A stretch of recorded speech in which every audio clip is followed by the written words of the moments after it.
মানুষ বলতে পারে যে আমি তো কোরআন আর সুন্নাতকে মানছি, অলি আল্লাহদেরকে মানার কি দরকার আছে?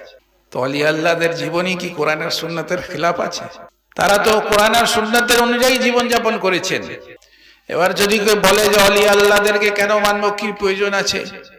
যদি প্রয়োজন না হতো আল্লাহ তাআলা পাঠাতেন কেন? রসুল পাক হযরত মুহাম্মদ সাল্লাল্লাহু আলাইহি ওয়াসাল্লাম সর্বশ্রেষ্ঠ নবী, শেষ নবী। ওনার পরে কেউ নবী আসবেন না। নবুয়তের দুয়ার বন্ধ হয়ে গেল, উলায়াতের দুয়ার খুলে গেল। এবার মানুষকে হিদায়াত দিবার জন্য, সৎ পথ দেখাবার জন্য আল্লাহর ওয়ালিরা আসবেন, কিয়ামত পর্যন্ত আসতে থাকবেন। উম্মতে মুহাম্মাদীর শেষ ওয়ালি হযরত ইমাম মেহেদী হবেন। তো ভাবুন, একদম কিয়ামতের সময় ঠিক আগে পর্যন্ত ওলি আল্লাহরা আসতে থাকবেন।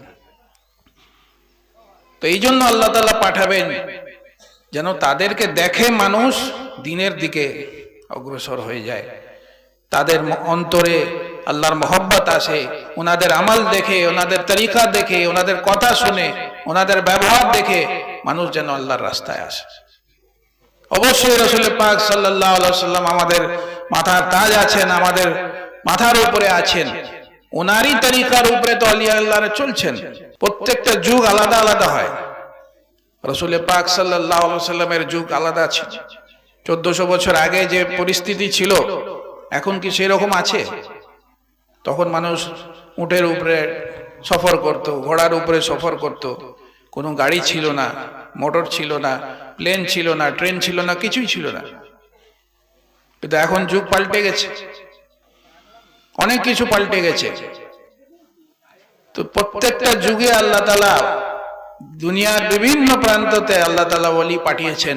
যেমন সেই যুগে মানুষ ওনাদেরকে দেখে শিখে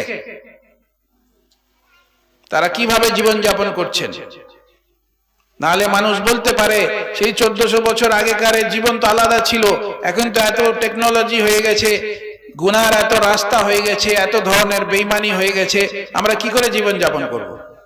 আমাদের দ্বারা তো সম্ভব নেই। সেই যুগ আলাদা ছিল, এই যুগ আলাদা আছে।